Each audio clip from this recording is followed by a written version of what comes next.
Hail to you, Scion. How might we serve you?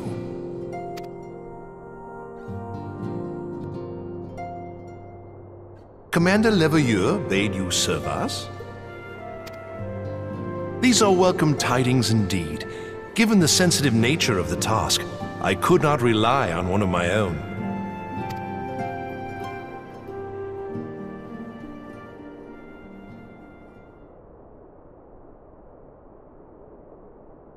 That which I'm about to tell you, I tell you in the strictest confidence.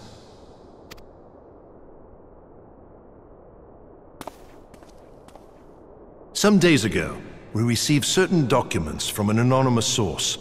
They notified us of the presence of a Garlean agent within the ranks of one of the Grand Companies. Following some discreet inquiries, we identified a suspect among the Immortal Flames, whom we detained for questioning. Alas, the man was not our agent. He was but one of many men in the agent's employ.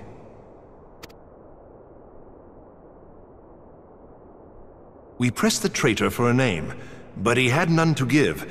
He claims never to have met his master, whom he knows only as the Ivy. He was, however, certain that this Ivy had coiled itself around every part of the Immortal Flames.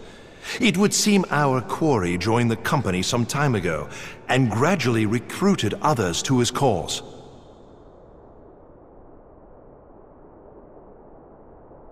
These conspirators are the vines by which he learns our secrets, all without exposing himself. It won't be easy to identify the Ivy amidst this tangled mass of subterfuge, but we have a tendril in our hands, and we shall follow it all the way to the gnarled root.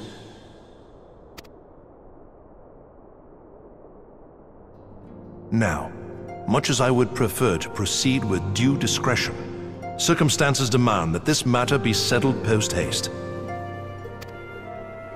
Garlemald's War of Succession nears its end, and it is feared that the Empire will soon resume its march on Eorzea. When it does, we can ill afford to have traitors in our midst. The Ivy must be rooted out now. We must begin by apprising General Reborn of our findings. I would ask that you accompany me to the Hall of Flames and remain on hand to see that things go smoothly. Assuming the Ivy's tendrils are as widespread as we believe, he will be aware that an investigation is underway, and if that is the case, he may well move against us. We must be prepared for anything, while taking care not to betray our purpose by seeming prepared. A simple enough task for a one-man army like you.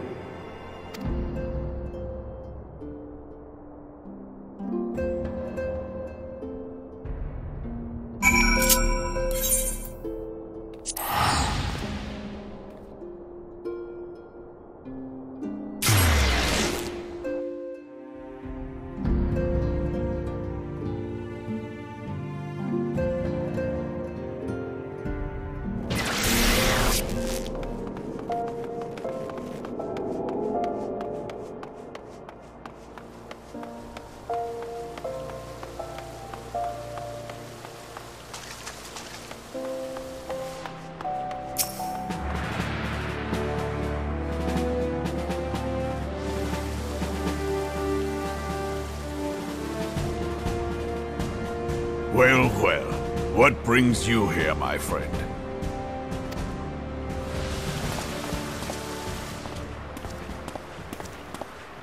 He is here at my behest. Greetings, Reborn. It has been a while. Hilbert, you old scoundrel. When they told me you'd be visiting, I scarce believed my ears.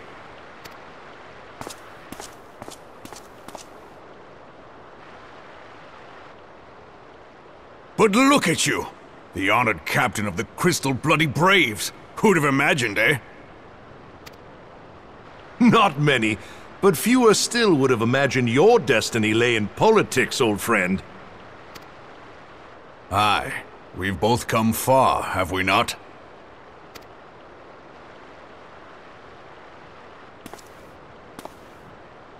Lest you wonder, Hilbert and I go back a long way. We've been friends and rivals since we were lads. The last time we saw each other, Alamigo had just fallen, so you can guess how many summers it's been. And in all that time, not a word from the fool. Ah, well, my dealings tended toward the modest and mundane, unlike some I could mention. As I hear it, no sooner did you reach Thanalan than the brass blades clapped you in irons and dragged you off to die on the blood sands. Being a stubborn sort, you won 1,000 matches and earned yourself a place in the people's hearts while you were about it. Then, with your mountain of prize money, you bought the Colosseum and secured a seat on the Syndicate. Those balls, brother! Rags to riches does not do it justice. You're a hero to the common man. Bah! Spare me. I am no hero. If anyone is worthy of that title, it's our friend here. Next to him, I'm little more than a glorified butcher. But you, Wilbert, you sell yourself short. By all accounts, you are an adventurer of some standing. I like to think that I did my part for the greater good. But if you're no hero, then I'm no adventurer, not in this company. Anyway.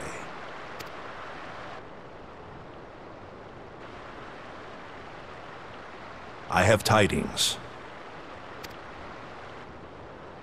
So there has been progress.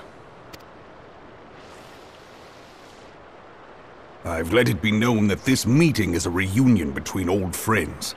None will give your visit a second thought. To convene elsewhere would only attract attention. Let us speak here, in plain view of all.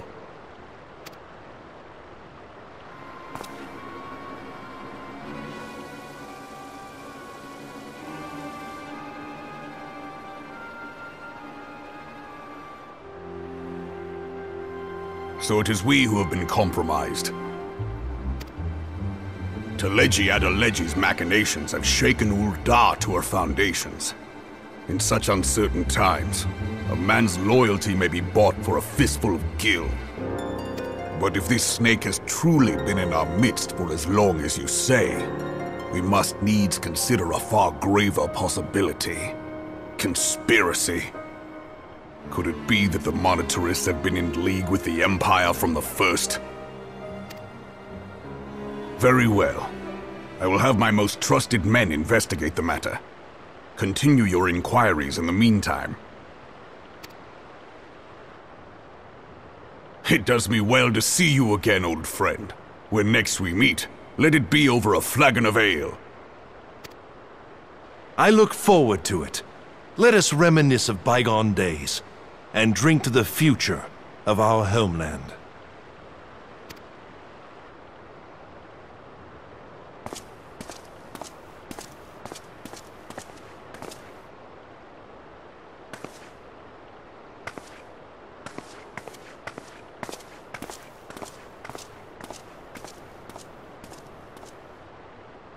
Flame General, you wear the mantle well, old friend. I must work hard if I'm to keep up. Well, it would seem your services were not required after all. I dare say we have Roban's prudence to thank for that. Still, I was glad of your presence. My thanks, Scion.